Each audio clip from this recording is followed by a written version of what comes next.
ओम नमः शिवाय। ओम नमः शिवाय। आज इस प्रांगण में हम सभी लोग एक विशेष आयोजन से एकत्रित हुए हैं और वह है अपने आप को समझना, अपने बारे में जानना।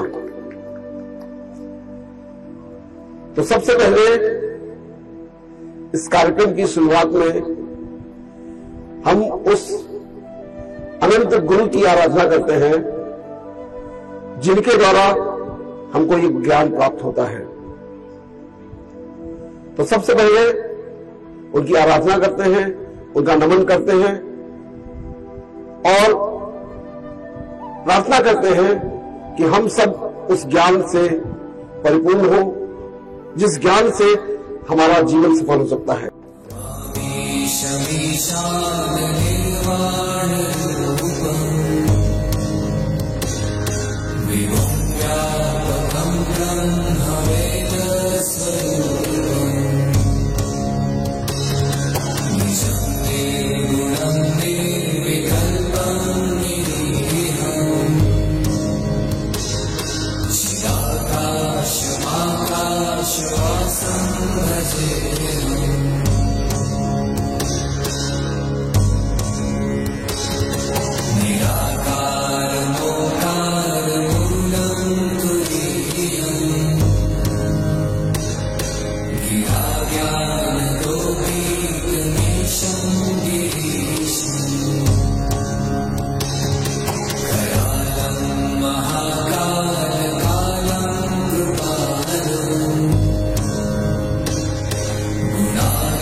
अब महादेव की आराधना के बाद हम उस गुरु की वंदन करते हैं, नमन करते हैं जिनके द्वारा हम इस कार्यक्रम को सफल बनाएंगे।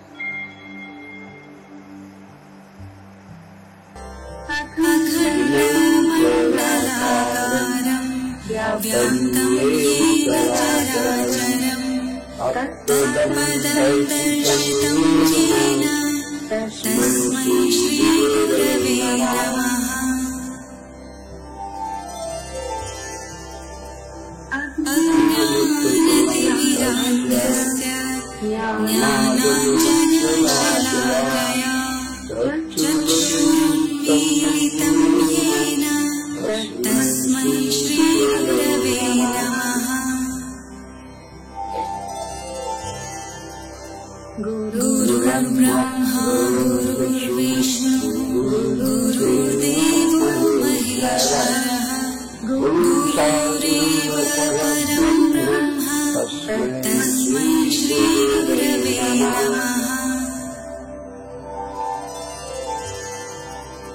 स्थावरं जङ्गमव्याप्तं यत्किञ्चित् सचराचरं तत्पदं दर्शितं येन तस्मै श्रीगुरवे नमः।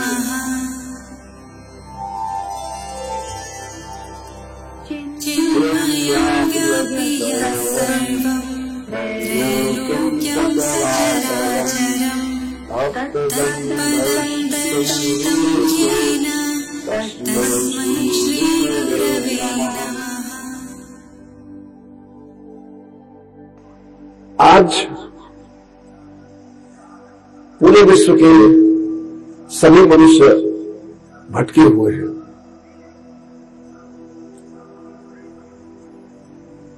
और कारण उसका जो सबसे महत्वपूर्ण कारण है वो है अपने आप की अज्ञानता।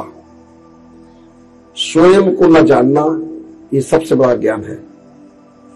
आप सभी लोग जब कभी कोई भी इलेक्ट्रॉनिक गैजेट खरीदते हैं, चाहे मोबाइल खरीदे, चाहे लैपटॉप खरीदे, चाहे कोई टीवी खरीदे, कैमरा खरीदे, कुछ भी इलेक्ट्रॉनिक गैजेट खरीदते हैं, तो सबसे पहले हम क्या करते हैं? उसके पूरे मैनुअल को पढ़ते हैं, अच्छी तरह पढ़ते हैं, समझते हैं, फिर जो जो एप्स उसके इंपॉर्टेंट होते हैं उनको डाउनलोड करते हैं और फिर उसके बाद इंटरनेट से कनेक्शन करते हैं और उसका फिर पूरा एप्लीकेशन करते हैं। इस तरीके से हम पूरे सारे संसार के सारे उपकरणों के बारे में काम करते हैं। इस पूरे ब्रह्मांड का, इस पूरे संसार का सर्वश्रेष्ठ कंप्यूटर ये मानव शरीर है। इससे बढ़िया कंप्यूटर कोई न सोच सकता है न बना सकता है, क्योंकि इसको बनाने वाला स्वयं परमपिता परमात्मा है। और इस कंप्यूटर के अंदर जो सॉफ्टवेयर काम करता है वो इसके अंदर व्याप्त ऊर्जा है, और वो ऊर्जा जब तक इस शरीर में रहती है तब तक हम जीवित रहते हैं। उस ऊर्जा का नाम आप किसी तरीके से भी लें, आप उसको आत्मा कहें, आप उसको रूह कहें, आप सोल कहें या कुछ और कहें, लेकिन वो एक जीवनदायिनी शक्ति है। और वो जीवनदायिनी शक्ति इस शरीर को जीवंतता प्रदान करती है, इसको जीवित रखती है। इस सॉफ्टवेयर का, इस आत्मा का इस शरीर से क्या संबंध है और इस आत्मा का उस परमपिता परमात्मा से क्या संबंध है, इस रहस्य से पूरी मानवता अनभिज्ञ है। मैं डॉक्टर हूं, मैंने लाखों मरीजों का इलाज किया है, ढेरों अस्पताल बनाए हैं, सब तरीके के वैज्ञानिक आविष्कार हमने देखे हैं, स्वयं किए हैं। तो मैंने इसको बहुत गहराई से देखा, बहुत गहराई से समझने का प्रयास किया, सभी धर्म ग्रंथों को भी पढ़ने का प्रयास किया, चाहे वो हमारे सनातन धर्म के धर्म ग्रंथ हो, बाइबल हो, कुरान हो, गुरु ग्रंथ साहब हो, मैंने सबको पढ़ने का प्रयास किया और सबको समझा। उसके बाद जिस रहस्य में पहुंचा, जो परिणाम उसका मुझे मिला कि सारे धर्म ग्रंथों का मूल है सत्य निस्वार्थ प्रेम।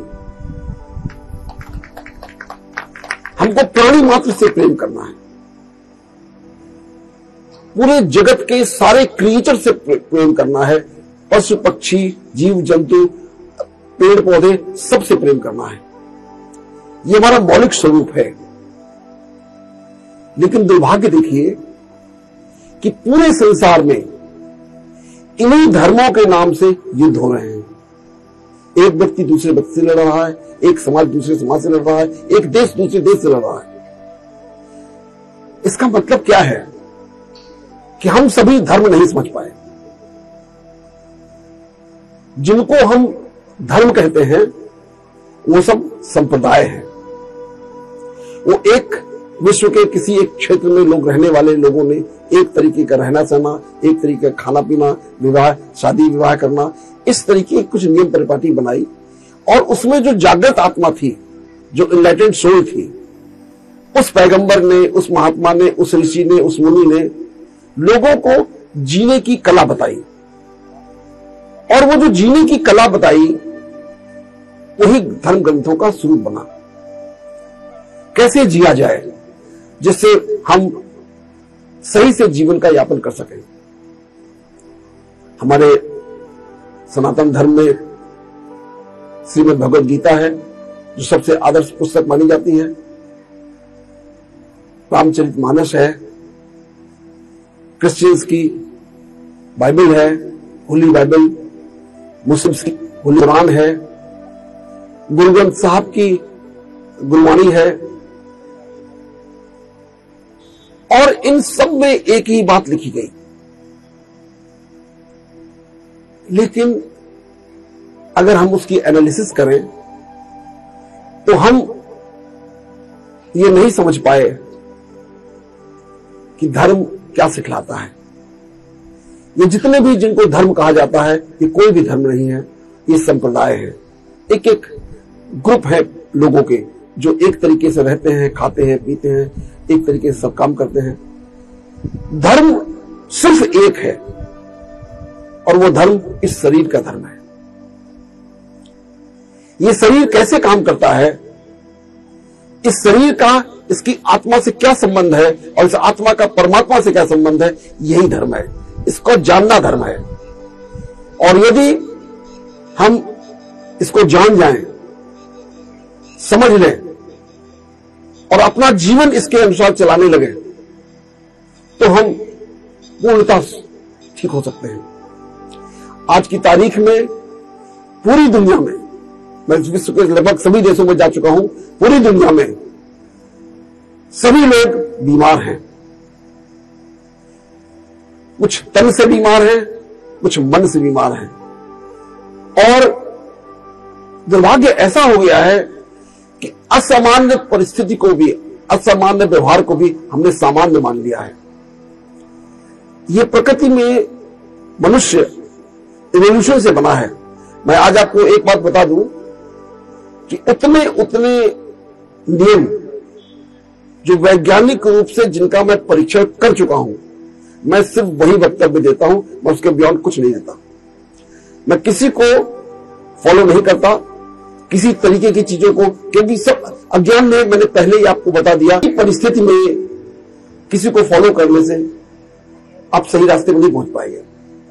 अब मैं आपको धीरे धीरे वो सारे रहस्य बताऊंगा जिससे कि आप स्वयं, आज जब इस सभा से विसर्जित होगी सभा, तो आप सब उससे जागरूक हो जाएंगे और सब अपने आप को जान जाएंगे मुझे क्या करना है।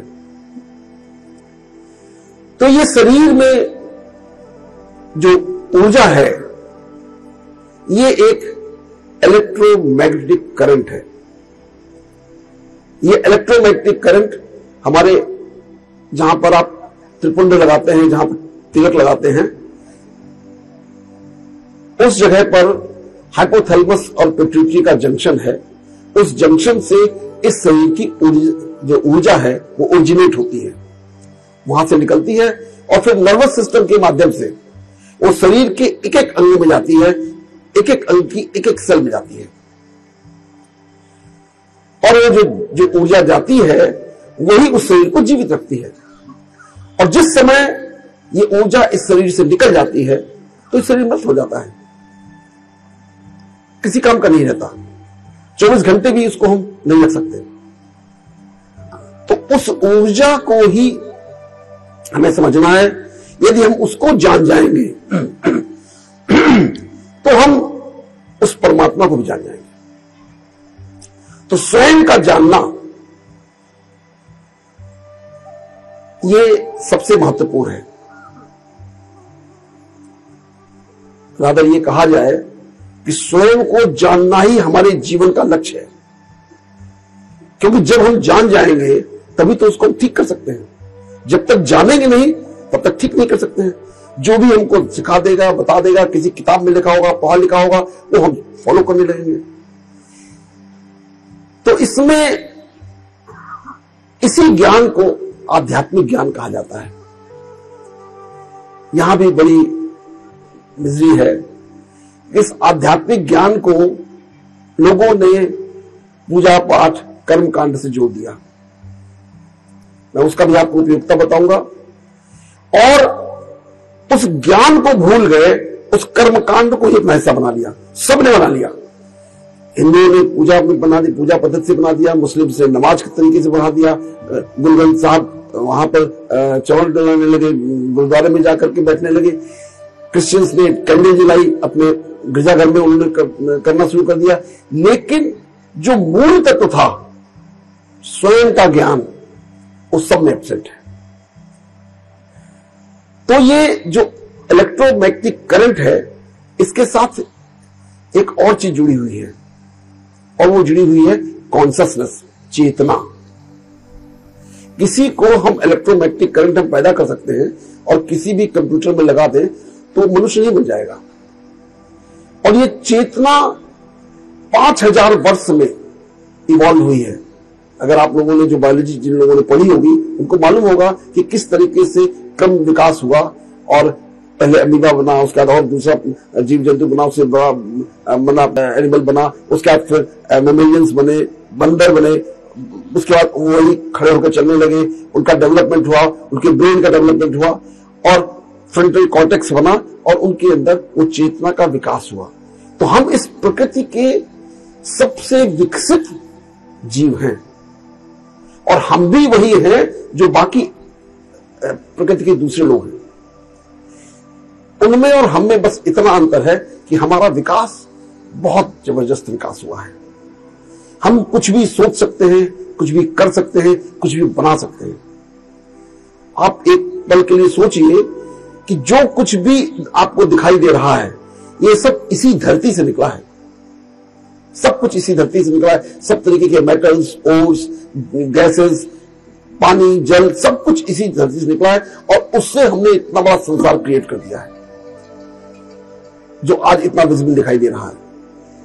तो हमारी बुद्धि का विकास बहुत हुआ, लेकिन बुद्धि के विकास के साथ साथ एक गड़बड़ हुई, और यह भी क्रमिक है। जैसे बना था वैसे इसका क्रमिक डिटीरिएशन हुआ है। पहले जब सबसे पहले मनुष्य इवॉल्व हुआ तो 100% प्योर था वो, उसके अंदर किसी तरीके की कोई गुणात्मक कमी नहीं थी, और उसकी आयु मालूम है कितनी थी? 150 वर्ष, और स्वस्थ रहते थे। सारे लोग स्वस्थ रहते थे। जो सतयुग की जिसकी आप कल्पना पढ़ते रहते हैं वो सत्य है। सब 150 वर्ष जीते थे, और जब शरीर छोड़ते थे तो उस आयु को कंप्लीट होने पे जागृत अवस्था में शरीर छोड़ते थे। जैसे घर की चाबी दे के जाया जाता है कि अब मेरा टाइम पूरा हो गया, अब मैं जा रहा हूं। आपने रामचरितमानस से पढ़ा होगा कि रामचंद्र जी ने जब कौशल्या से जन्म लिया तो उन्होंने स्वयं तय किया, उनको पिछले जन्म में आशीर्वाद दिया था कि मैं आपके गर्भ से जन्म लूंगा, क्योंकि उस समय के जो विश्व की स्थिति थी उसके कल्याण के लिए जन्म लूंगा। और वो ये घटना थी, सबके साथ में ऐसी होता है। तो वो जो इलेक्ट्रोमैग्नेटिक करंट विद कॉन्शियसनेस है, वो रेगुलेट होती है इस शरीर में। अब एक एक चीज को आप अच्छी तरीके से एनालाइज करिएगा, आपको समझ में आने लगेगा। वो रेगुलेट होती है मन से, माइंड। हमारा माइंड लगातार 24 घंटे काम करता है, कभी भी नहीं सोता, रात में भी नहीं सोता। जो रात में जो सपने आते हैं वो उसी माइंड के अंदर आते हैं, और पूरे दिन काम करता है। और लगभग 1 मिनट में 25 से 40 थॉट्स पर मिनट होते हैं 1 मिनट में, और पूरे दिन में 60 से 70 हजार थॉट्स, विचार हमारे दिमाग में आते हैं। आप इमेजिन करिए कितने विचारों की गति फास्ट है, और हमको पता भी नहीं चलता। अगर 1 मिनट में 25 से 40 थॉट आते हैं, इसका मतलब लगभग हर सेकंड एक नया थॉट आता है, और वो थॉट, विचार हमको कहीं का कहीं ले जाता है। आप यहां बैठे सुन रहे हैं, लेकिन इस समय आपके मन में कुछ देर यहां का दिखाई देगा, सुनाई देगा, कुछ देर में कहीं और चले जाएंगे, कभी घर चले जाएंगे, कभी और बाहर नहीं चले जाएंगे, कभी पढ़ाई में मन चला जाएगा, कभी ऑफिस चला जाएगा। ये मन इतना चलायमान है, चंचल है, और ये मन इंद्रियों का स्वामी है। आपने पढ़ा होगा कई जगह, ये मन इंद्रियों का स्वामी है। और ड्यू कोर्स ऑफ टाइम में ये उल्टा हो गया। मन क्या करता है? होता कैसे, चलता कैसे है, ये विचार आते कैसे हैं, इतने विचार आते हैं, बस यही समझ लेना है और इसी का करेक्शन कर लेना है, हमारा जीवन बदल जाएगा। ये विचार आते हैं हमारे मन में, बाहर से पांचों इंद्रियां हैं, वो अंदर सेंसेशन भेजती हैं, सिग्नल भेजती हैं। आंख से हम देख रहे हैं, नाक से सुन रहे हैं, मुंह से बोल रहे हैं, कान से सुन रहे हैं, और ऐसी पूरी त्वचा से सब जगह पर जो कुछ हो रहा है, ये सब संदेश ब्रेन में जाता है। ब्रेन के अलग अलग हिस्से में जाता है, ऑप्टिक एरिया में जाता है, ऑडिटरी एरिया में जाता है, ऑल्फैक्टरी एरिया में जाता है, अलग अलग एरिया डिफाइंड है। और वहां ये मैसेज जाता है आफ्रेंट न्यूरॉन्स के थ्रू, नर्वस सिस्टम के माध्यम से, स्पाइनल कॉर्ड के थ्रू तक जाता है, और जा करके उसकी एक इमेज बनती है फ्रंटल कॉर्टेक्स में। मैं कुछ मेडिकल वर्ड बोल रहा हूं, इसलिए बोल रहा हूं कि आपको समझ में आए कि ये जो कथा है, जो कहानी है, ये कहानी बनावटी नहीं है, ये कहानी फैक्ट है, हकीकत है, वैज्ञानिक सत्य है। तो प्री फ्रंटल कॉर्टेक्स में जाता है और वहां पर इमेज बनती है, और वो इमेज जब बनती है तो वो इमेज के साथ इमोशन बन जाता है। जैसे आपने देखा, मुझे देखा, मैंने आपको देखा, आपके मन में भाव पैदा हुआ। वो भाव किसी भी तरीके का भाव हो सकता है। तो ये भाव जो पैदा होता है, वो फिर वहां से इफरेंट न्यूरॉन के थ्रू वो भाव को सिग्नल जाते हैं बॉडी के फिर ऑर्गन्स में, और वो ऑर्गन्स को एड्रेस करते हैं कि तुम ये करो। जैसे अभी आपके पास आफ्रेंट न्यूरॉन से मैसेज जा रहा है, विजुअल्स जा रहे हैं, आवाज जा रही है, और माइंड ये कह रहा है एकाग्र होकर सुनो। यदि आपको कोई गाली देता हुआ आए, आपके साथ क्या होगा? एक इमेज बनेगी और वो वहां का क्रोधी इमेज बनेगी, और आपका इफरेंट न्यूरॉन से मैसेज जाएगा और आप उसको तुरंत एक झापड़ मार देंगे। तो वैसे गाली कैसे दे रहे हो, ऐसे कैसे कर रहे हो? ये प्रक्रिया है, और इस प्रक्रिया की स्पीड मालूम है कितनी है? स्पीड नहीं पता होगी।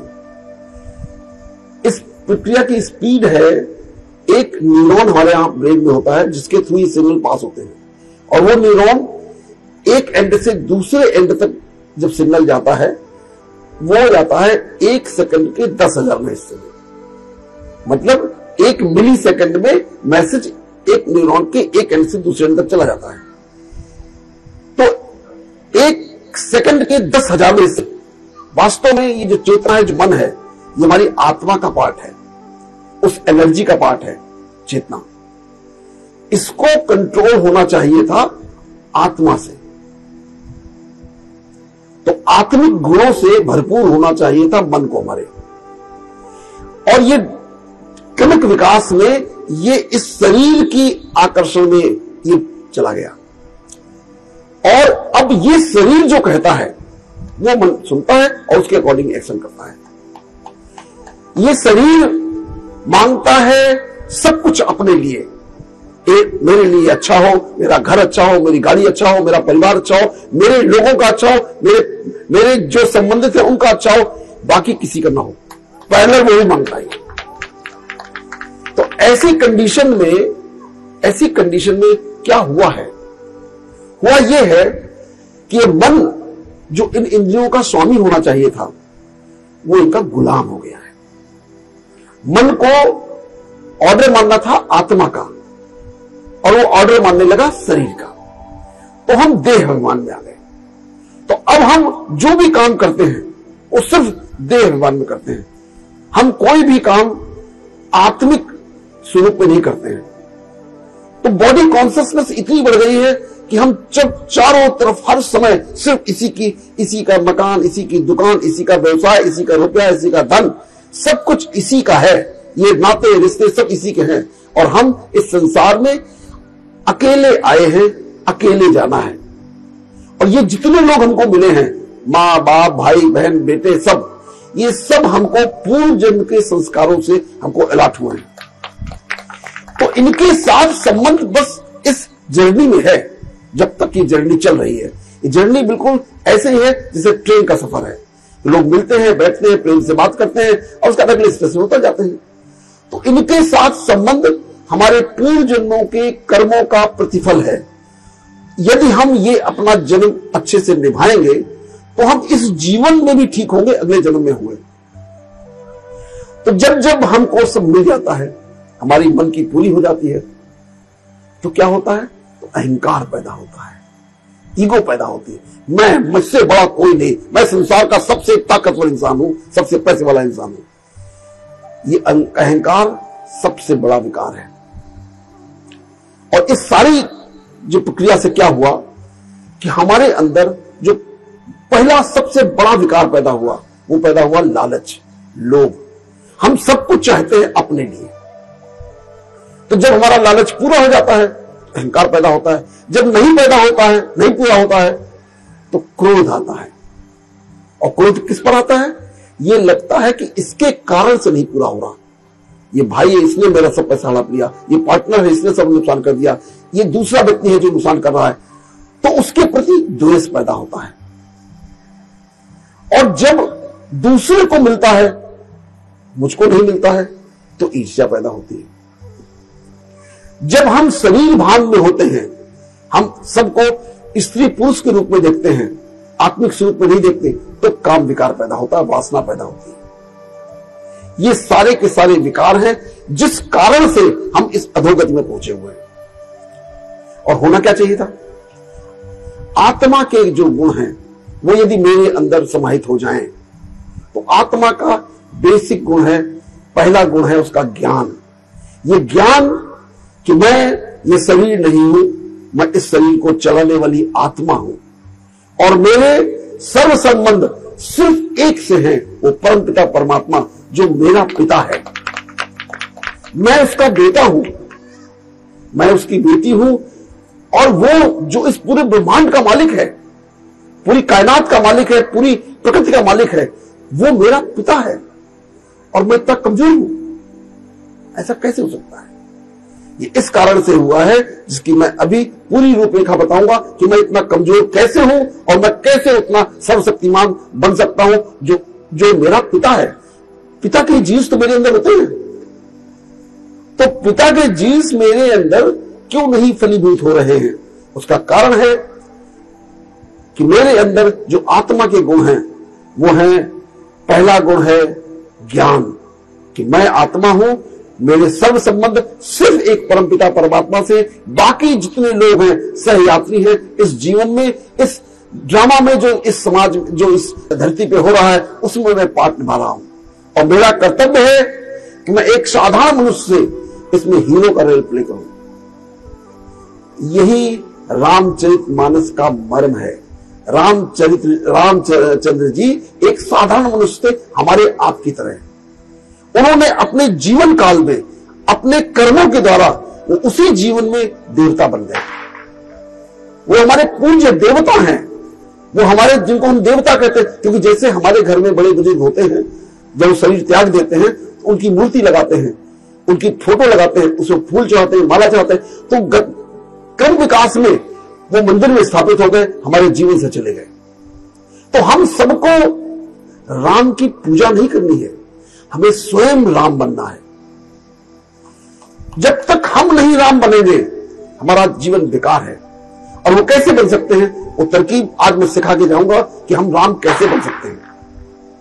वो ये है कि मेरे अंदर वो सारे आत्मा के गुण आने ही हैं, और आत्मा का गुण है प्रेम, सत्य निस्वार्थ प्रेम। प्रकृति में सबके साथ निस्वार्थ प्रेम, किसी के प्रति भी रंच मात्र भी द्वेष नहीं हो। हमको सुख, शांति, आनंद, ये हमारे गुण हैं, ये हमें कहीं से लाने नहीं है, ये मेरे अंदर ही है। लेकिन ये जो शरीर के गुण हैं, ईर्ष्या, द्वेष, क्रोध, मोह, अहंकार, काम, ये इतने ज्यादा हावी हो गए हैं कि मेरे आत्मा के स्वरूप खत्म हो। जब आत्मा के गुण खत्म हो गए हैं तो उसकी शक्तियां भी चप चली हैं। हम जब भी कोई काम करते हैं तो सबसे पहले विचार आता है ब्रेन में, और वो विचार आकर के वही फिर मनसा से कर्म, वाचा में जाता है, वाचा से कर्म में जाता है, मन, वचन और कर्म। तो जो विचार पैदा होता है वो इस शरीर के आकर्षण में पैदा होता है, तो वो सिर्फ विकार पैदा करता है। और जब हम आत्मिक स्वरूप में देखते हैं अपने आप को, तो वो मुझको देवता ही बनाता है। लेकिन समस्या क्या है ये इतनी बात समझ में आ गई कि ये तो सबका कर्तव्य है कि हमको इसी जन्म में अपने जीवन को सफल करना है और एक साधारण मनुष्य से देवताई मनुष्य बनना है। लेकिन कैसे बने, समस्या यहां है। तो अब मैं थोड़ी सी साइंस आपको मन की बताता हूं, माइंड की बताता हूं। माइंड में दो पार्ट हैं मन में, एक चेतन मन है, एक अवचेतन मन है। तो जो चेतन मन है वही सोचता है, वही विचार करता है। और चेतन मन, जो अवचेतन मन है, वो अवचेतन मन क्या है? इस पूरे जीवन काल की, जब से हम पैदा हुए 4 साल की आयु से जब बोध आता है, तब से लेकर आज तक सारे कर्म जो हमने किए हैं उन सबकी ऑडियो विजुअल रिकॉर्डिंग है।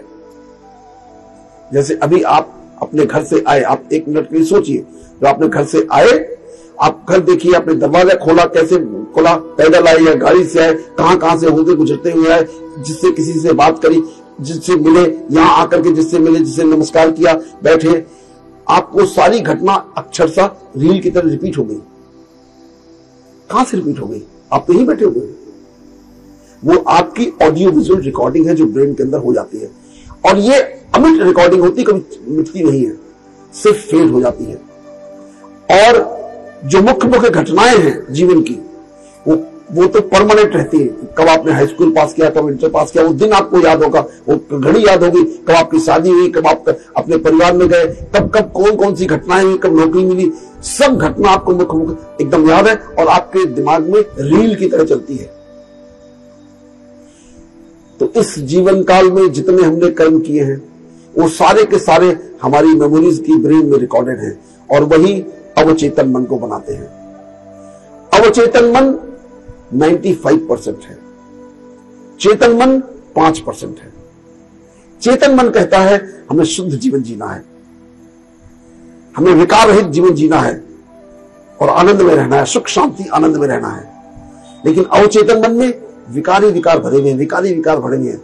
उसमें वो विकार इतने ज्यादा गहराई से भरे हुए हैं कि इसके बीच में चेतन मन और अवचेतन मन के बीच में जो बैरियर है वो बहुत स्ट्रांग है। अवचेतन मन चेतन मन को ऑर्डर देता है।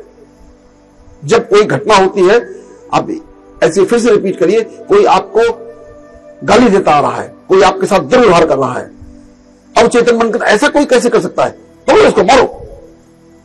तुरंत चारों तरफ से किसी के पास बंदूक है तो बंदूक भी चलाने दौड़ेगा, कोई डंडा लेके दौड़ेगा। क्यों? एक आदमी दूसरा आदमी कहता है नहीं मूर्ख है, इसको समझा दो। तीसरा आदमी ऐसा कैसे सकता है, एफआईआर करो।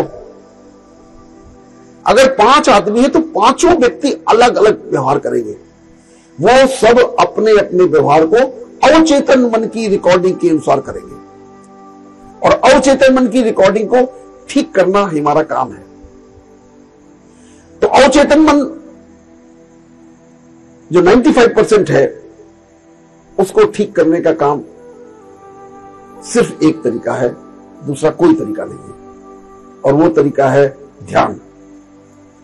उस ध्यान के द्वारा हम अपने अवचेतन मन की फॉर्मेटिंग कर सकते हैं, जैसे हार्ड डिस्क की फॉर्मेटिंग करते हैं, उसको डिलीट कर सकते हैं, उसको समाप्त कर सकते हैं। और जब हम ये समाप्त कर देते हैं तो मेरा जीवन खुशहाल हो जाता है। हमारे ये फिगर्स जो मैं आपको बता रहा हूं, ये फिगर साइंटिफिक फिगर हैं। हमारे ब्रेन के अंदर सिर्फ 3% न्यूरॉन एक्टिव है, 97% न्यूरॉन्स इनर्ट पड़े हुए हैं, और ये भी इसी क्रमिक विकास में हुआ है। इसका मतलब क्या है? जो आत्मा का वास है वो नर्वस सिस्टम में होता है। एनर्जी ही आत्मा है, तो एनर्जी नर्वस सिस्टम में फ्लो करती है। उसके 97% न्यूरॉन्स इनर्ट पड़े हुए हैं, और हमारा कर्तव्य है कि उन 97% न्यूरॉन्स को जागृत करना। अगर 1% न्यूरॉन अगर जागृत कर लेते हैं हम, तो जीनियस बन जाते हैं, आइंस्टीन बन जाते हैं। और हमारे जो ऋषि मुनि रहे हैं, जो जानते थे तरीका कि कैसे इनको जागृत किया सकता है, उन्होंने जागृत किया। और ये देश ऋषियों मुनिषियों का देश है। यहां बहुत सारी जागृत आत्माएं हुई। यहां पर इतने इतने जागृत आत्माएं हैं कि आप उनके बारे में लोग कम जानते हैं, उनके बारे में कम पढ़ते हैं। आचार्य श्री राम शर्मा, रामकृष्ण परमहंस, स्वामी विवेकानंद, योगानंद, महर्षि रमन, महर्षि अरविंद, बहुत सारी आत्माएं हैं जिन्होंने, और ब्रह्मा कुमारी के ब्रह्मा बाबा, ये सब वो जागृत आत्माएं थी जो लोग ऐसे ही शरीर छोड़े जैसे शरीर चाबी दे के जाते हैं कि बेटा अब मेरा जीवन पूरा हो गया है, इस शरीर की आयु पूरी हो गई है, अब कल से मुझे किसी और काम में जाना है, और स्वेच्छा शरीर छोड़ते हैं, जागृत अवस्था से शरीर छोड़ते हैं, और सबसे आनंद की अवस्था में शरीर छोड़ते हैं कि अब मैं आज उस अपने परम पिता परमात्मा जो मेरा सब कुछ है, आज मैं उससे मिलने जा रहा हूं। इस जीवन के भंवर जाल से आज मुक्ति मिल रही, आज उससे मिलने जा रहा हूं, और जो मैंने कर्म किए हैं उसके अनुसार फल जो निर्धारित हो रहे हैं उसके अनुसार मुझे नया जीवन मिलेगा।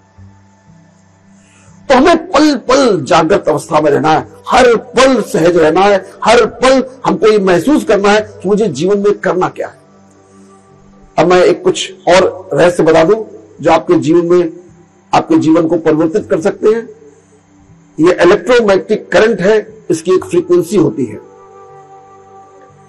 हर इलेक्ट्रोमैग्नेटिक करंट की फ्रीक्वेंसी होती है। जैसे मोबाइल है तो मोबाइल के अंदर जो फ्रीक्वेंसी उसकी होती है, जब टावर की फ्रीक्वेंसी से मैच कर जाता है तो चलने लगता है, इंटरनेट कनेक्ट होता है, पूरी दुनिया उसमें खुल जाती है मोबाइल में। ये मोबाइल आदमी का बनाया हुआ है, और ये जो शरीर है ये उसकी सृष्टि है, परफेक्ट है। तो जब जब, और वाइब्रेशन कैसे पैदा होता है उस इलेक्ट्रोमैग्नेटिक करंट का, वो थॉट्स से पैदा होता है, विचारों से पैदा होता है। Thoughts are the most powerful energy on this earth. विचार इस संसार की सर्वश्रेष्ठ ताकतवर एनर्जी है। तो उस एनर्जी से जो फ्रीक्वेंसी पैदा होती है, उस फ्रीक्वेंसी से हम कनेक्ट होते हैं, और जैसी फ्रीक्वेंसी आप पैदा करेंगे, जो विचार आप पैदा करेंगे, उसी तरीके की थॉट्स की फ्रीक्वेंसी के माइंड से आप अटैच हो जाएंगे। लोकल एरिया नेटवर्किंग द्वारा आप वैसे मनुष्यों को आकर्षित कर लेंगे। तो यदि आप सज्जन व्यक्ति हैं तो आपके चारों तरफ सज्जन व्यक्ति इकट्ठा हो जाएंगे, अगर आप दुर्जन हैं तो आपके चारों तरफ दुर्जन इकट्ठा हो जाएंगे। ये आप स्वयं इकट्ठा करते हैं, ये ताकत आपके हाथ में है, किसी और के हाथ में नहीं। आपको पता नहीं है तो आप अपने विचारों को रेगुलेट नहीं करते, तो आप वैसे ही बन जाते हैं। दूसरी चीज है, यही जब हमारे ऋषि मुनि जब तपस्या करते थे तो थॉट्स क्या है? प्रेम एक थॉट है। ये प्रेम जब हम पैदा करते हैं अपने मन में, सबके लिए, प्रेम किसी व्यक्ति के लिए नहीं। आज की तारीख में तो प्रेम की परिभाषा बदल गई। मोह और वासना को मिला के जिसको प्रेम कहते हैं वो प्रेम नहीं है। जो आर्कीज बेच रहा है वो प्रेम नहीं है, वो वासना है। प्रेम शुद्ध निस्वार्थ प्रेम पैदा करता है, करुणा पैदा करता है, सबका भला हो, सबका कल्याण हो, सब सुखी हो, वो है प्रेम। मेरा जो पिता है वो प्रेम का सागर है, प्रेम का सागर है। तो जब मैं फ्रीक्वेंसी प्रेम की पैदा करता हूं तो मेरे हृदय में करुणा पैदा होती है, शुभ भावना पैदा होती है, शुभ कामना पैदा होती है, सबके कल्याण की भावना पैदा होती है। तो हमारी फ्रीक्वेंसी उस ईश्वर से मिलती है, तो हमारी फ्रीक्वेंसी उस अल्लाह ताला से मिलती है, उस भगवान से मिलती है, उस गॉड से मिलती है। ये सब तीन भाई नहीं है, ये एक ही व्यक्ति है, एक ही ऊर्जा है। और ईश्वर कहीं शरीर लेके नहीं बैठे हुए, जो collective consciousness of the whole universe is God. तो अब उससे जुड़ना है। जब उससे हम जुड़ जाते हैं तो इस शरीर के अंदर जो रिएक्शन होते हैं, नर्वस सिस्टम के, न्यूरोट्रांसमीटर्स के, हार्मोन्स के जो रिएक्शन होते हैं, वो मुझको स्वस्थता प्रदान करते हैं। वो मैकेनिज्म थोड़ा ज्यादा है, वो मैं साइंटिफिक फोरम में पढ़ाता हूं। मेरी एक यूट्यूब चैनल है, उसे मैंने सब पढ़ा रखा है, सब बता रखा है कि किस तरीके से काम करता है। वो इस सवाल लायक नहीं है, थोड़ा हाई लेवल का है, लेकिन तब हम स्वस्थ होते हैं इस शरीर से और मन से। हम अच्छे कर्म करेंगे, हम सतयुगी सतो प्रधान कर्म करेंगे, विचार सतयुगी रखेंगे, सतो प्रधान ऊर्जा से परिपूर्ण रखेंगे, तो अगला जन्म तो जो होगा सो होगा। वर्तमान जीवन हमारा सुख, शांति, आनंद और अतीन्द्रिय सुख में होगा। आप कभी किसी के लिए कुछ करके देखिए, आप किसी गरीब की सेवा करिए, किसी बच्चे को पढ़ा दीजिए, किसी को दान दे दीजिए, आपके अंदर जो खुशी होती है ना, उसको अतीन्द्रिय सुख कहते हैं। वो किसी इंद्रियों से नाप सकते हैं। आपका हृदय खुशी से भर जाता है।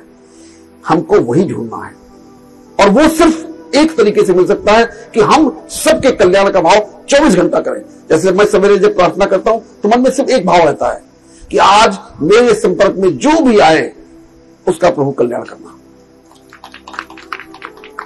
और जब आप, ये प्रक्रिया कैसी है, ये प्रक्रिया ऐसी है कि उससे जुड़ रहे हैं। जब हम कल्याण का काम करते हैं तो हम अपने ईश्वर से जुड़ते हैं, उस ऊर्जा से जुड़ जाते हैं। तो आपका कल्याण, तो ऑटोमेटिक ब्लेसिंग्स कल्याण की आपके ऊपर आने लगती है। आप कैसे करते हैं ये आप कभी सोच ही नहीं सकते। आपको लगता होगा कोई बैठ के आपके कल्याण करे, वो कल्याण आप स्वयं कर रहे हैं। यदि आपको कल्याण करने की आदत है, आपके पास जानकारी है, तो आप कल्याण करेंगे। लेकिन जानकारी तो है नहीं, इसलिए उल्टा करते हैं। दिन भर ईर्ष्या करते हैं, द्वेष करते हैं, कंपैरिजन करते हैं, जेलसी करते हैं, हेट्रेड करते हैं, तो पूरे दिन। तो एक बड़ी यूनिक फिलॉसफी, एक बड़ा यूनिक टर्म फिलॉसफी है, सिद्धांत है कि जो विचार हम पैदा करते हैं वो विचार मैनिफेस्ट हो जाता है, वो विचार साक्षात अवतरित हो जाता है। विचार कौन करता है? हम स्वयं करते हैं। तो जो हम स्वयं विचार करते हैं और हम ही नेगेटिव विचार करते हैं, कोई दूसरा विचार नेगेटिव नहीं करता मेरा। तो ऐसी सूरत में हमको उन नेगेटिव विचार की वजह से हमको जो भी हम काम करते हैं वो सब नेगेटिव होता है। और जब वो एक्चुअलाइज होता है, जब मैनिफेस्ट करता है, तो बोलते हे बाबा, ये मैंने तो किया नहीं था, वास्तव में आप ही ने क्रिएट किया था। और आज आपको दिखाई दे रहा है तो आपको परेशानी लग रही है, क्योंकि तो आपको पता नहीं। ये जो इलेक्ट्रोमैग्नेटिक करंट की जो फ्रीक्वेंसी की जो सिद्धांत है, ये सिद्धांत यूनिवर्सल सिद्धांत है, इसी से प्रकृति काम कर रही है। ये तो वो आप न जानते हुए भी वो काम करते हैं। तो आपको हमेशा किसी के प्रति भी आपको वो गुण नहीं धारण करने हैं जो आप अपने साथ नहीं चाहते हैं। आपको वो धारण करने हैं क्योंकि प्रकृति ये नहीं जानती कि आप किसके लिए कर रहे हैं। मान लीजिए आप सोचते हैं इसका विनाश हो जाए, इसका नुकसान हो जाए, प्रकृति सिर्फ ये सुनती है कि ये इसको विनाश से खुशी मिलती है इसको, तो वो आपका विनाश चालू कर देता है। जब दूसरे का बुरा हम सोचते हैं तो हमारा बुरा होना चाहिए, क्योंकि प्रकृति नहीं सुन रही है कि ये चाहता है कि नुकसान हो, तो चाहता है तो नुकसान हो जाता है। जब नुकसान होता है, मैं आपको दर्जनों एग्जाम्पल बता सकता हूं, लोगों को जब उस अनुभूति का पता चलता है तब तक बहुत देर हो जाती है। इसलिए सपने में भी किसी के प्रति रंच मात्र भी द्वेष नहीं रखना, रंच मात्र भी। जागृत अवस्था में तो भूल जाओ, क्योंकि हम अपना भला चाहते हैं। तो इसको ठीक करने का तरीका, अब मैं आपको थोड़ी पूजा कर्मकांड के बारे में थोड़ी सी बता दूं जिससे भ्रांति दूर हो जाए। ऐसा है, मेरा पिता है, मैं उसका सम्मान करता हूं। मेरी माता जी है, मैं उनका सम्मान करता हूं। मैं उनको प्रेम से उनके हाथ पैर धुलाता हूं, उनको नहलाता हूं, उनको खाना खिलाता हूं, उनकी पूजा करता हूं, माला फूल पहनाता हूं। ये सब चीज ये मेरे माता पिता हैं। तो यदि मैं उनका सम्मान करता हूं, उनको प्रेम करता हूं, तो कर सकता हूं। मैं यहां पर उनको तो फूल माला चढ़ाऊं, आरती चढ़ाऊं, घंटी बजाऊं और ध्यान हमारा हो और उसने हमारी जमीन खरीद के उसको कैसे नुकसान पहुंचाएंगे, उसके खिलाफ मुकदमा कैसे करेंगे, उसको कैसे वो करेंगे, तो ये फिर कर्मकांड हो गया। आप भाव में हैं, अपने प्रेम में हैं, उस अपने पिता के लिए प्रेम में हैं, तो आप कुछ भी करें, आप घंटी बजाएं न बजाएं, पानी चढ़ाएं न चढ़ाएं, कोई फर्क नहीं पड़ता, लेकिन प्रेम भरा हो। और प्रेम में आप ये सब कर रहे हैं तो बहुत अच्छा है, लेकिन सिर्फ आप कर रहे हैं, मन कहीं और है, मन खुराफात में लगा हुआ है, तो उस पूजा का कोई महत्व नहीं है। ज्यादातर लोगों को मैंने पूजा करते हुए देखा है, उस समय उनका मन सबसे ज्यादा चंचल होता है, क्योंकि दफ्तर की देर हो रही है, अभी गाड़ी नहीं आई, अभी ड्राइवर नहीं आया, अभी ये करना है, वो करना है, वो बैठे हैं लोग, उनको मिलना, और आज ये खुराफात करनी है, आज वो खुराफात करनी है, आज ये भ्रष्टाचार करना है, आज ये भ्रष्टाचार करना है, यही काम दिन भर सवेरे चालू हो जाता है। तो कहां से हम जीत पाएंगे, कहां से अपने आप को जीत पाएंगे? तो ये, लेकिन समस्या फिर मूल में वही है कि हम जान गया चेतन मन, लेकिन जब वक्त आता है, जब परिस्थिति आती है, व्यक्ति आता है, तो अवचेतन मन आगे आ जाता है, हावी होता है एकदम, और अपना काम करके चला जाता है। चेतन मन देखता रह जाता है, वो कुछ नहीं कर पाता उसमें।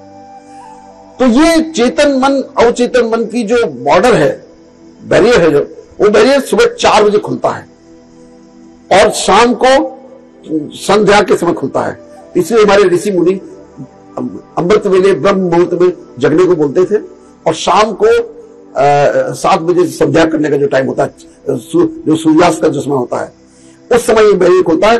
और अगर हम गहरे ध्यान में बैठे, ईश्वर को याद करें और बाकी और ध्यान करें, तो आपको वो कॉन्शियस माइंड जो है वो अवचेतन मन में भेज सकता है सिग्नल और उसकी फॉरवर्डिंग कर सकता है अपने आप। तो ये उस समय मैक्सिमम होता है, अदरवाइज तो पूरे दिन में करना है, पूरे दिन। और अवचेतन मन बड़ा इंटरेस्टिंग है, इसको भी जान लीजिए आप। अवचेतन मन इतनी बड़ी मेजॉरिटी में है, 95% है, लेकिन वो एक पालतू कुत्ते की तरह है, डॉग की तरह है, अलाउद्दीन की तरह है। अगर आप किसी कुत्ते जा रहे हो और कुत्ता भौंक रहा हो तो आप उसको खड़े होकर एकदम पकड़ के तन के खड़े हो जाइए, भाग जाए कुत्ता। स्ट्रीट डॉग कभी नहीं खड़ा हुआ, भाग जाएगा। ऐसे ही बंदर का होता है, बंदर पीछे झपटेगा आपको और आप बिल्कुल तन के खड़े हो जाइए तो एकदम बदल रास्ता चला जाएगा। ऐसे ही अवचेतन मन है। यदि हम अवचेतन मन को आदेश देते हैं तुमको ये ही करना है, इसके अलावा कुछ नहीं करना है, तो अवचेतन मन कहता है यस सर। वो मोस्ट ओबीडियंट सर्वेंट है वो। लेकिन चेतन मन के अंदर इतनी चेतनता होनी चाहिए कि उसको कमांड दे सके, तो वो उसके बिल्कुल घोड़े की सवारी है। अगर आप में चल दिए तो आप बिल्कुल उसको दौड़ा के कहीं ले जाइए, कोई भी काम करा लीजिए। वो शरीर के एक एक ऑर्गन को ऑर्डर देता है, एक एक सेल को ऑर्डर देता है और वो काम वैसे कर देता है।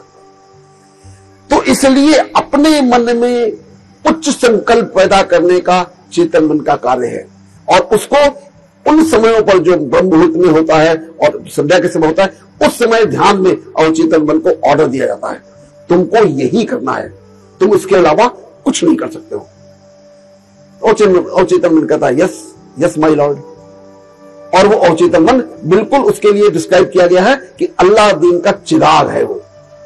यदि उसको चलाना आता है तो आप इस संसार में कुछ भी क्रिएट कर सकते हैं। और ये संसार मेरे पिता का है, मेरे बाप की जागीर है। मैं नालायक हूं इसलिए मुझे नहीं मिल रही। अगर मैं उसके लायक बन जाऊंगा तो मेरी फ्रीक्वेंसी और ईश्वर की फ्रीक्वेंसी एक हो जाएगी, तो सब कुछ मेरा है। मेरा बनाया ही मेरे लिए है, मेरे पिता ने। तो हमको अपने अंदर ये परिवर्तन करना होगा और उस परिवर्तन के बाद हम अपने जीवन में सिर्फ खुशहाली खुशहाली देखेंगे। इसको प्रैक्टिस में डाल के करके देख लीजिए। मैं निश्चित रूप से गारंटेड कहता हूं कि सबका जीवन बदल जाएगा। अगला जीवन जो मिलेगा सो मिलेगा। वर्तमान जीवन जो है ये तो सत्य है ना कि हम जी रहे हैं और दुख में दर्द में जी रहे हैं। जीने की कला आती नहीं है। जीवन कब होता है? जीवन सिर्फ वर्तमान होता है। ये जो बैठे हैं हम जो बात करें, यही जीवन है। न पास्ट होता है न भविष्य होता है। पास्ट गुजर गया, जो पल गुजर गया वो कभी नहीं आएगा। और जो भविष्य है जब आएगा तो वर्तमान बन के आएगा, भविष्य बन के नहीं आएगा। तो जीवन में जीना आता नहीं, मुझे वर्तमान में रहना आता नहीं है। जब हम पास्ट के बारे में सोचते हैं तो चूंकि जीने की कला नहीं आती, तो हम उन घटनाओं को याद करते हैं जिसने हमको परेशान किया, दुख पहुंचाया है। किसने हमारे साथ ऐसा दुर्व्यवहार कर दिया, उसने ऐसा छीन दिया, उसने ऐसा झपट दिया, ये नुकसान कर दिया, वो नुकसान कर दिया, उसने ये कह दिया मुझको, उसने वो कर दिया। वो सारी बुरी घटनाएं आपको याद आती है और उसका रिजल्टेंट क्या है? दुख। और जब जीने की कला हमको फिर नहीं आती, विचार करना हमको फिर भी नहीं आता, तो जब भविष्य के लिए सोचते हैं तो हम उस समय हमेशा ये सोचते हैं कहीं ऐसा ना हो जाए, वैसा ना हो जाए। और वो सारा का सारा निगेटिव है। घर से बच्चा निकलेगा सोचेगा ऐसा ना हो एक्सीडेंट हो जाए, ऐसा ना हो कोई पकड़ ले, ऐसा ना हो कुछ ऐसा हो जाए। आप इम्तिहान में बैठेंगे, पता नहीं पास होंगे कि नहीं पास होंगे। व्यापार शुरू करेंगे, देखें पता नहीं सक्सेस मिलेगी कि नहीं मिलेगी। आप हमेशा जब ऐसे विचार पैदा करेंगे तो मन में भय पैदा होगा। तो आप सारा जीवन सिर्फ दुख में या भय में जीते हैं, आपको जीना आता नहीं है। हम कमांड देते हैं अपने आप को, ऐसा ही होगा, जो मैं कहूंगा तो मैं संकल्प लूंगा, उसके अलावा कुछ नहीं हो सकता है। और आपके लिए कोई बहुत रहस्य की बात नहीं है। मैं इस शहर में एक साइकिल में आया था। संकल्प की शक्ति है कि आज एक डॉक्टर जो कुछ उम्मीद कर सकता है अपने जीवन में, वो सब उस परमपिता परमात्मा ने मुझे दिया है। और आज जो दिया है मुझे, जो अब मिला है, वो तो बहुत ही महत्वपूर्ण है। और ये भी ज्ञान मुझे, जब मैंने इसकी रिसर्च करी, ये ज्ञान रिसर्च से आया है, ये ज्ञान किसी किताब से नहीं आया। उस रिसर्च के बाद जब ये मिला मुझे, तो उसके बाद मैंने कहा ईश्वर कुछ और ही अनोखी चीज कराना चाहता है मुझसे, इसलिए ये ज्ञान उसने दिया है मुझे। और अब मुझे उस जीवन जीने की कला को पूरा अपने अंदर अवतरित करना है। और मैंने इसी कारण से कि इसको कैसे बढ़ाया जाए, तो मैंने ये आमोद फाउंडेशन बनाई। इस आमोद फाउंडेशन में कुछ जगह लेकर के वहां आश्रम बना रहे हैं। उस आश्रम में 4-5 काम उसमें करने हैं महत्वपूर्ण, जो हम करने जा रहे हैं। और कल मैंने पहले दिन वहां पर ध्यान किया, और वो काम है कि वहां पर हम ऐसे वृद्ध लोग जो परिवार में बहुत परेशान हैं, उन वृद्ध लोगों को, माता पिता को, उनको अपने माता पिता की तरह वहां रखेंगे और उनकी सेवा करेंगे। ऐसे बच्चे जो अभावग्रस्त हैं, जिनको जीवन में पढ़ने को नहीं मिल रहा, जिनको उनके घर में आर्थिक कष्ट है, तंगी है, उनको वहां पर रखेंगे, उनको पढ़ाएंगे, लिखाएंगे, बड़ा नागरिक बनाएंगे। और वो जो वृद्ध लोग हैं, उनको वो बच्चे मिलेंगे, जो बच्चे उनके छूट गए, जो उनके अपने बच्चे छूट गए, जिनके लिए जीवन पूरा नरक कर दिया, तो उनको वो बच्चे मिलेंगे, उसमें वो अपने बच्चों को देखेंगे। और उन बच्चों को वो दादा दादी, नाना नानी मिलेंगे। तो वो दोनों एक माहौल बनेगा वहां, बहुत अच्छा। उसके अलावा वहां पर स्त्रियों के लिए, स्वरोजगार के लिए कुछ इंडस्ट्रियल चीजें ऐसी बनवाएंगे कि वो लोग वहां पर काम करें, कुछ पैसा पैदा करें, अपना जीवन सुधारें। तो उसके लिए कोई छोटे छोटे गृह उद्योग होते हैं, उनको करवाएंगे वहां। और जो सबसे मुख्य काम है हमारा, जिसके लिए हमको ईश्वर ने जन्म दिया है, मेडिकल का, एक रिसर्च की गई थी, इंडिया में रिसर्च हुई थी आज से 20 साल पहले। उस रिसर्च को बहुत कम लोग जानते हैं, और वो रिसर्च कराई थी डॉक्टर APJ अब्दुल कलाम, जो हमारे फॉर्मर प्रेसिडेंट ऑफ इंडिया थे। उनको कहीं से ये पता चला, किसी के माध्यम से, कि हम ध्यान के माध्यम से रोगियों को ठीक किया सकता है। और विशेष तौर से जिस एक्सरसाइज को उन्होंने कराया, वो एक्सरसाइज हार्ट अटैक के मरीज थे। उन्होंने देखा कि हार्ट अटैक के मरीजों को ध्यान के माध्यम से, उनके लाइफ स्टाइल परिवर्तन से उनको ठीक किया सकता है। तो उन्होंने जो डॉक्टर साहब उस समय थे वहां पर, डॉक्टर सतीश गुप्ता थे, उनको बुलवाया अपने यहां और उनसे पूछा, बताइए कैसे ये होता है। तो उन्होंने इसी तरह जिससे मैं आज आपसे चर्चा कर रहा हूं, ऐसे उन्होंने उनको समझाया। उन्होंने कहा ये तो बात रिजल्ट बताता है कि ऐसा हो रहा है, और आप ये मैकेनिज्म बता रहे हैं, तो इसकी तो थॉरो एनालिसिस होनी चाहिए। तो उन्होंने 1000 के लगभग मरीजों को इकट्ठा किया, जिनके हार्ट अटैक पड़ चुके थे, जिनके 2-2 बार एंजियोप्लास्टी हो चुकी थी, ओपन हार्ट सर्जरी हो चुकी थी, लेकिन फिर भी वो बिल्कुल असहाय जीवन जी रहे थे, 2 कदम नहीं चल पा रहे थे। वो उन लोगों को उन्होंने सब्जेक्ट बनाया, और उनमें एक मरीज में 125 जांचें करी, पहले भर्ती करने के समय और 7 दिन बाद उनको छुट्टी करी, दोनों समय करी। और सारे पैरामीटर्स को चेक किया कि जो हमारे ब्लड टेस्ट होते हैं, जो हार्मोनल टेस्ट होते हैं, जितने तरीके के टेस्ट होते हैं, सारे टेस्ट किए गए, साइको एनालिसिस तक के टेस्ट किए गए। और ये पाया गया कि 93% पेशेंट परमानेंटली ठीक हो गए। उन मरीजों से मैं स्वयं मिला, जब उन मरीजों से मैं स्वयं मिला तो मेरी आंखें खुली गई। मैंने कहा ये अगर है तो इसको तो आगे एक्सप्लोर करना चाहिए। फिर मैंने उस पर रिसर्च करना चालू करी, देखा, और ये सत्य है। ये सिर्फ हार्ट अटैक वो कार्यक्रम अभी भी चल रहा है, और उस कार्यक्रम की भी यहां शुरुआत करेंगे आमोद फाउंडेशन में। जो हार्ट अटैक के मरीज हैं, जो कैंसर के मरीज हैं, आपको सुनकर के आश्चर्य होगा, जितने रोग होते हैं इस शरीर के अंदर, bacterial infection, viral infection, diabetes, hypertension, heart attacks, even cancer, ये सब हम अपने विचारों से पैदा करते हैं। उसका एक प्लेटफॉर्म नहीं है उतनी मैं डिटेल यहां बता सकूं, लेकिन उसमें YouTube चैनल में है, पूरा मैंने एक्सप्लेन किया, आप लोग उसको देख सकते हैं कि ये कैसे ये हम पैदा करते हैं स्वयं। तो ठीक करने की जिम्मेदारी किसकी है? हमारी स्वयं की है। चूंकि हम अज्ञानी हैं, जान नहीं रहे हैं, इसलिए हम अपने को ठीक नहीं कर पा रहे हैं। तो अब हम आज ये समझ गए, अब किसी और क्षण में इस पर और बात करेंगे, डिटेल में बताएंगे किसी साइंटिफिक फोरम में। और अब इसके बाद आपको वो एक छोटी सी झलकी, आपको किस तरीके से ध्यान किया जाए वो हम लोग करते हैं, और महसूस करें कि इस प्रैक्टिस को करके हम अपने आप को ठीक कर सकते हैं। तो हम लोग शुरू करते हैं ध्यान।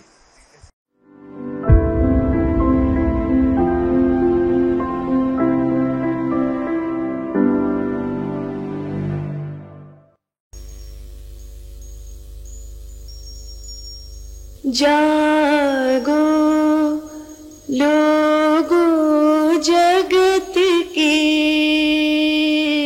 बीती काली रात, हुआ उजाला धर्म का, मंगल हुआ प्रभात।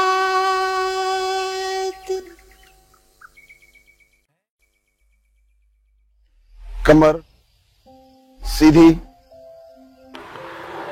शरीर पूरी तरह सावधान, मन शांत, आंखें आधी खुली आधी बंद, सामने नीला आकाश, अनंत आकाश, हिमाच्छादित पहाड़, उगता हुआ सूर्य, हिलोरे खाता हुआ समुद्र। इस अनंत प्रकृति के बीच में मैं अपने आप में केंद्रित हूं। ध्यान सब जगह से हटाकर मस्तक के बीचों बीच प्रकृति के मध्य में केंद्रित करें। गहराई से देखें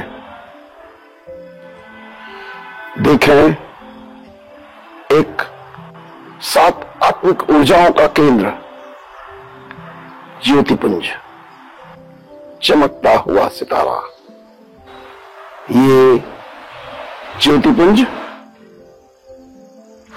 सभी 7 आत्मिक ऊर्जाओं को केंद्रित किए हुए है। सभी आत्मिक ऊर्जाएं इसमें समाहित हैं। यह मन मस्तिष्क के बीचों बीच केंद्रित है। यह ही आत्मा है जो सामने चमकता हुआ सितारा दिखाई दे रहा है। यह इसी आत्मा का वही प्रक्षेपण है। इसको गहराई से देखें। ये आत्मा इस शरीर को संचालित करती है, पूरे शरीर की मालिक है। अपना सारा ध्यान इसी आत्मा पर केंद्रित करें। यह प्रकृति के मध्य में विराजमान इस शरीर के प्रत्येक अंग को ऊर्जा प्रदान करती है। एक एक कोशिका को ऊर्जा प्रदान करती है। ये जीवनदायिनी शक्ति जो एक एक कोशिका में प्रवाहित होती है, वो ही आत्मा है, वो ही आत्मा की शक्ति है। इसको पहचाने। आप इस शरीर के भान में इस आत्मिक बोध को भूल गए हैं। इसको याद करें कि मैं यह शरीर नहीं, इसमें व्याप्त ऊर्जा आत्मा हूं।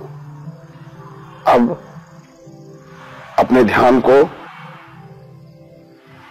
सांसों के पास ले जाएं। देखें सांस को। सांस अंदर आ रही है, सांस बाहर जा रही है। ये सांस तब तक रहती है जब तक ये शरीर जीवित रहता है। इस सांस से ही जीवन प्रारंभ होता है, इस सांस से ही जीवन अंत होता है।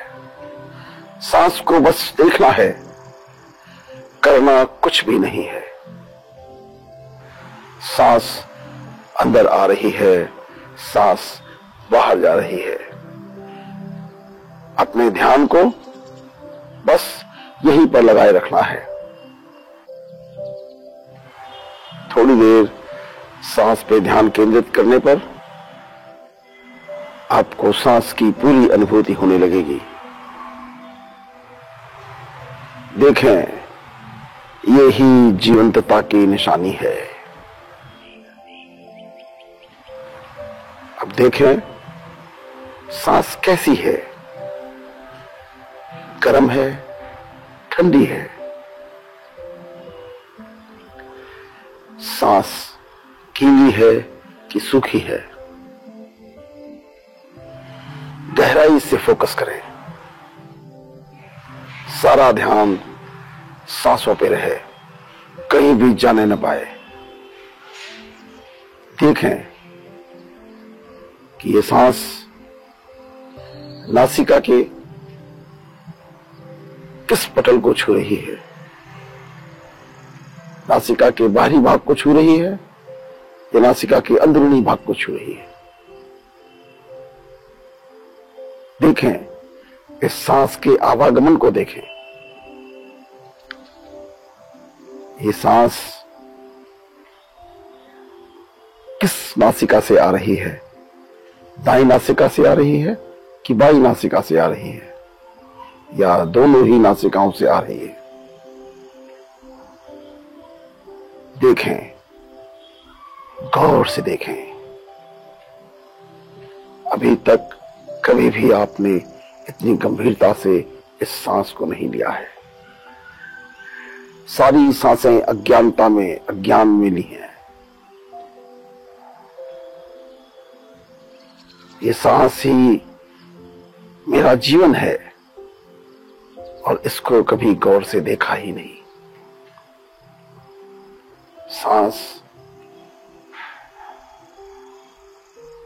नासिका के बाहरी पटल में, होठों के पास, ऊपरी होठों के ऊपर कहां पर छू रही है, उसको गौर से देखें। ऊपरी होठों के किस भाग को छू रही है।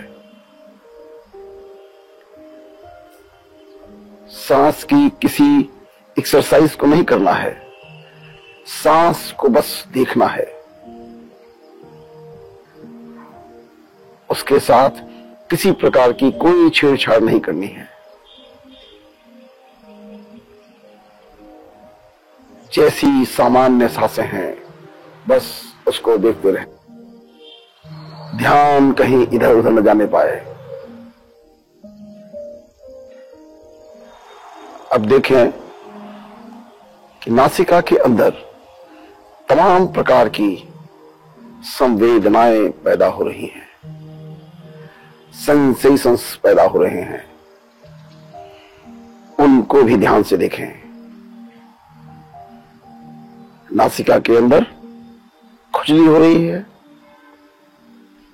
नासिका के अंदर कोई दर्द हो रहा है, नासिका के अंदर कोई जलन हो रही है, कोई फुलकन हो रही है। कोई भी चीज जैसी भी वहां महसूस हो रही हो, उसको देखें। कुछ भी इमेजिन नहीं करना है। जो है, जैसा है, उसको बस वैसे ही देखना है। हमने कभी अपने आप को देखा ही नहीं। हम इतने बहिर्मुखी हो गए, अपने आप को देखने की कभी फुर्सत ही नहीं मिली। देखिए क्या क्या हो रहा है। एक छोटे से क्षेत्र में, नासिका के क्षेत्र में क्या क्या हो रहा है। देखें, कोई धड़कन हो, फुलकन हो, खुजली हो, दबाव हो, झुरझुरी हो, फुरफुरी हो, कुछ भी हो, उसको देखें। यह आपका स्वयं का अनुभव है, ये किसी दूसरे का ज्ञान नहीं है, ये आपकी स्वयं की अनुभूति है, पहली बार इसको अनुभव कर रहे हैं। इसको देखें, ये संवेदनाएं पूरे शरीर में होती हैं। यहां पर ब्लड का सर्कुलेशन ज्यादा होता है, इसलिए संवेदनाएं भी यहां पर ज्यादा होती हैं और आसानी से महसूस की जा सकती हैं। ये संवेदनाएं मन मस्तिष्क में होने वाले विचारों का ही परिणाम है। जैसे विचार होते हैं वैसी संवेदनाएं होती हैं। इन संवेदनाओं को देखें। ये मन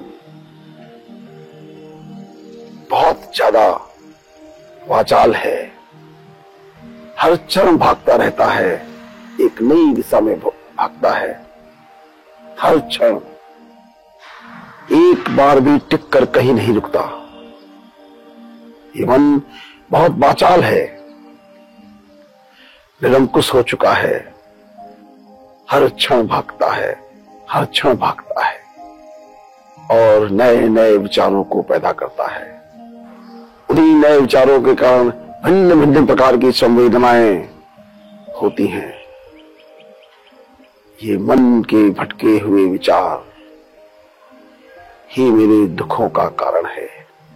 इस संसार में जो कुछ भी हो रहा है उसी में यह मन रमा रहता है और उसी की परिणति में दुख पैदा करता है। हम इन विचारों को नहीं परिवर्तित कर पा रहे हैं, लेकिन हम इन संवेदनाओं का अनुभव करते हुए, उनके अनित्य बोध को करते हुए हम अपने मनों के विचार बदल सकते हैं। ये संवेदनाएं प्रकट होती हैं और नष्ट हो जाती हैं। आप इन संवेदनाओं को गौर से देखें। आप देखेंगे कि संवेदना प्रकट होती है, क्षण भर आप ध्यान केंद्रित करें तो वे नष्ट हो जाती हैं। सभी संवेदनाएं क्षणभंगुर हैं, नष्ट होने वाली हैं। ऐसी संवेदनाओं से क्या आसक्ति, क्या द्वेष, क्या ईर्ष्या, जो क्षण भर में नष्ट होने वाली हो, क्षणभंगुर हो, उसके प्रति क्या आकर्षण। इस अनित्य बोध के साथ इन संवेदनाओं को देखें। अब अपने ध्यान को सिर के मध्य में ले जाएं और देखें वहां पर कैसी संवेदना पैदा हो रही है। खुजली है, धड़कन है, फुड़कन है, गर्म है, ठंडा है, दर्द है। ये सब संवेदनाएं हैं। ये हमारे शरीर की कोशिकाओं के अंदर होने वाले केमिकल रिएक्शंस का प्रतिफल है, जो हर क्षण हो रहा है, हर क्षण हो रहा है, हर क्षण बदल रहा है। बस इन संवेदनाओं को देखना है और अंतर्मन में ये महसूस करना है कि ये नश्वर है, क्षणिक है, नष्ट हो जाने वाली हैं। इनके प्रति क्या आसक्ति, इनके प्रति क्या द्वेष। ये धीरे धीरे मेरे मन मस्तिष्क में जो पूरे जीवन काल की, कई कई जीवन कालों की स्मृतियां हैं, उनको नष्ट कर देगा, विकारों से मुक्त कर देगा। अब हम अपनी बुद्धि के माध्यम से इस आत्मा को इस शरीर के बाहर ले जाकर परम पिता परमात्मा से मिलन बनाते हैं। हम प्रकृति के मध्य से बुद्धि के माध्यम से इस आत्मा को बाहर ले जाते हुए ऊपर आसमान की तरफ चलते हैं और ऊपर और ऊपर। चांद, सितारे, प्लैनेट्स सबके बीच से होते हुए आप इस आसमान के उस पार पहुंचते हैं। वहां देखते हैं कि पूरा सफेद आच्छादित एक तल है, सूक्ष्म तल है, सूक्ष्म लोक है।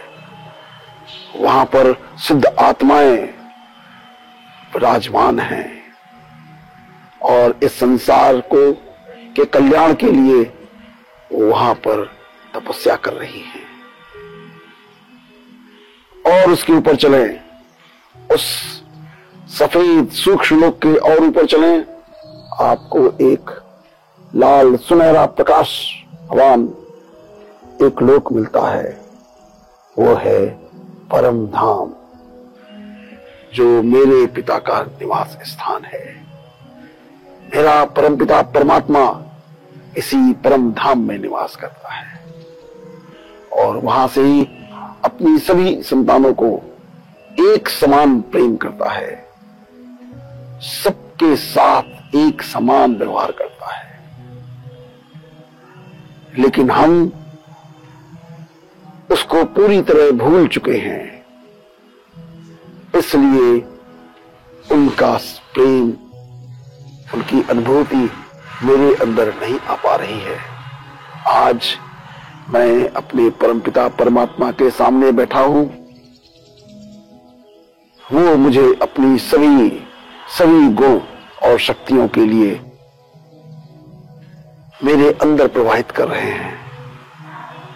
वो शक्तियां और वो गुण मेरे अंदर समाहित होते जा रहे हैं। मेरा पिता परमपिता परमात्मा इस ब्रह्मांड का मालिक है, सभी आत्माओं का पिता है, सभी को एक समान प्रेम करता है। वो ज्ञान का सागर है, प्रेम का सागर है, शांति का सागर है, नित्य है, सत्य है, अद्वितीय है, दिव्य है, पवित्रता का सागर है, सुखों का सागर है, आनंद का सागर है। और वे सभी गुण सभी आत्माओं को एक समान प्रदान करता है। लेकिन हमने विकारों की मोटी मोटी लेयर अपने अंदर समाहित कर रखी है, इसलिए वो हमारे अंदर प्रवाहित नहीं हो पा रही है। आज मैं इतने निकट बैठा हूं, उनके पास इतना निकटता का अनुभव कर रहा हूं, उनके वाइब्रेशन मेरे अंदर समाहित होते जा रहे हैं। मैं ज्ञान स्वरूप हो गया हूं, प्रेम स्वरूप हो गया हूं, शांति स्वरूप हो गया हूं, दिव्य हो गया हूं, पवित्र हो रहा हूं। मैं सुख स्वरूप हूं, मेरा पिता आनंद का सागर है, मैं आनंद में डूब रहा हूं। मेरे अंदर सिर्फ आनंद ही आनंद है। इस परम धाम में दुख का नामो निशान नहीं है। दुख दूर दूर तक नहीं है। ये दुख मैंने अपने देह बोध के कारण पैदा कर रखा है। अब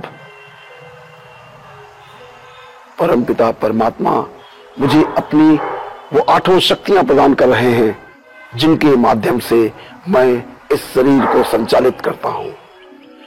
परखने की शक्ति, निर्णय करने की शक्ति मेरे अंदर संपूर्णता से प्रभावित हो रही है।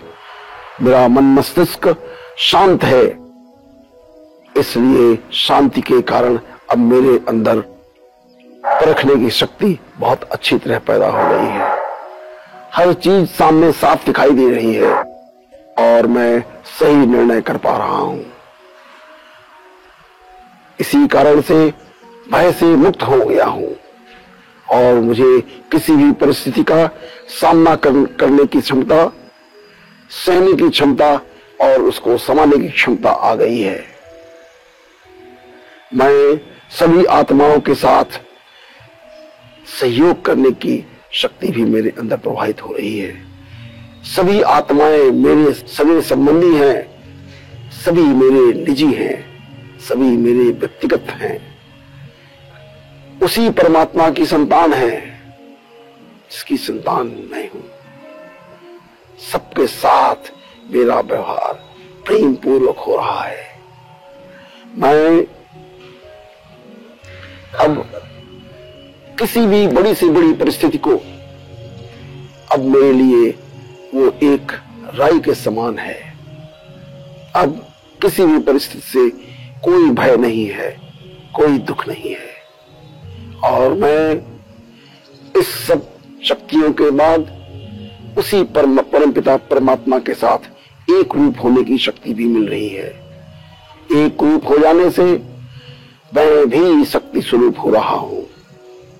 मैं उस परमपिता परमात्मा की संतान हूं जो सर्वशक्तिमान है, इस ब्रह्मांड को संचालित करने वाला है, सभी आत्माओं को संचालित कर रहा है, इस पूरे ब्रह्मांड का मालिक है, इस पूरी प्रकृति का स्वामी है।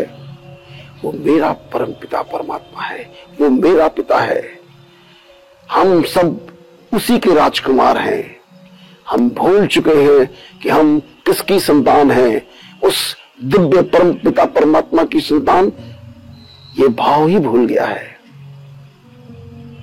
अब वो सारी गुण और शक्तियों को ग्रहण करते हुए मैं परम धाम से धीरे धीरे धीरे धीरे सभी ग्रह नक्षत्रों को पार करते हुए इस प्रकृति के मध्य में विराजमान हो जा रहा हूं। अब मैं इस शरीर का संचालन अपने परमपिता परमात्मा के गुणों और शक्तियों के द्वारा करूंगा। अब मैं कोई भी विकार नहीं पैदा होने दूंगा। यह शरीर जिसका मैं स्वयं मालिक हूं, यह शरीर अब मेरे आदेशों से चलेगा, मेरी आत्मिक आदेशों से चलेगा, और आत्मा उस परमपिता परमात्मा के आदेश से चलेगी। अब कोई भी विकर्म नहीं पैदा करेगी, कोई भी विकर्म नहीं होने पाएगा। दुख का नामो निशान मिटा देंगे। हर पल अपने उस पिता के साथ एक रूप रहेंगे। दुख नाम की कोई चीज नहीं होगी, कोई भय नहीं होगा, कोई दुख नहीं होगा, कोई ईर्ष्या नहीं होगी, कोई द्वेष नहीं हो सकता। मेरे अंदर अब सिर्फ प्रेम ही प्रेम होगा, करुणा ही करुणा होगी। मैं इस संसार में सभी आत्माओं से एक साथ एक स्वरूप में प्रेम करूंगा, अपने सगे भाई बहनों की तरह। यह ही मैं हूं। अब मैं ये जान गया कि मैं इस शरीर का मालिक हूं। यह शरीर मुझसे कोई विकर्म नहीं करा सकेगा। कभी भी किसी भी परिस्थिति में कोई विकर्म नहीं कराने दूंगा। मैं इस शरीर का दरबार रोज लगाऊंगा, हर अंग से पूछूंगा, हर इंद्रिय से पूछूंगा कि वो क्या मेरे परमपिता के आदेशों के अनुसार चल रही है, और उसको चलना ही होगा। उसी दिव्यता पवित्रता के साथ चलना होगा जैसा मेरा पिता है। मैं अब अपने सभी भाई बंधुओं के लिए जो इस पूरे विश्व में विद्यमान है, उनको अपनी इस साधना के फल सभी के साथ बांटने के लिए प्रार्थना करूंगा। सभी का कल्याण हो, सभी सुखी हो, सभी का भला हो। अब इस बात के लिए हम 2 मिनट प्रार्थना करेंगे। सबका मंगल होए रे, अंतर मन की गांठे टूटे, अंतर निर्मल होए रे, राग द्वेष और मोह मिट जाए, शील समाधि होए रे, शुद्ध धर्म धरती पर जागे, पाप पराजित होए रे,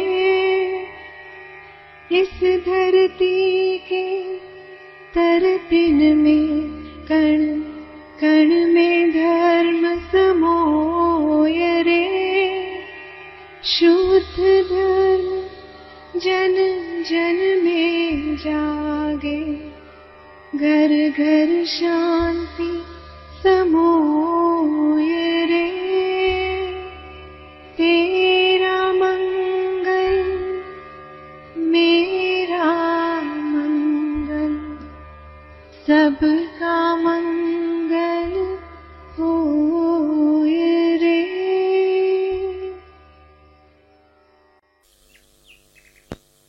धर्म जगे तो सुख जगे,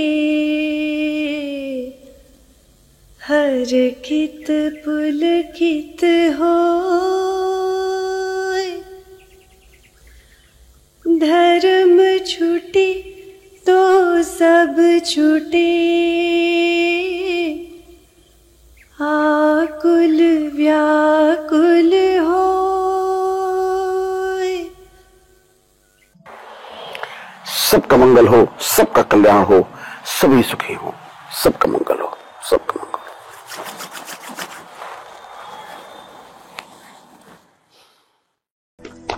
हम लोग रोज सुबह ऑनलाइन भी इसको करते हैं, तो जो भी व्यक्ति इच्छुक हो ऑनलाइन लिंक ले सकते हैं जूम में।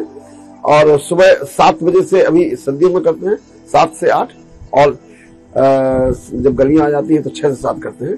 तो उससे आप सम्मिलित हो सकते हैं और रोज ये प्रैक्टिस कर सकते हैं हमारे साथ। धर्म का नियम कहता है कि किसी भी सेवा का मूल्य नहीं लिया जाना चाहिए।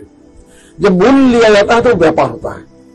व्यापार करना बुराई नहीं है, लेकिन धर्म का जब काम किया जाए तो निःशुल्क होना चाहिए। तो आमोद फाउंडेशन पूरी निःशुल्क है, उसमें किसी तरीके का कोई शुल्क नहीं लिया जाएगा।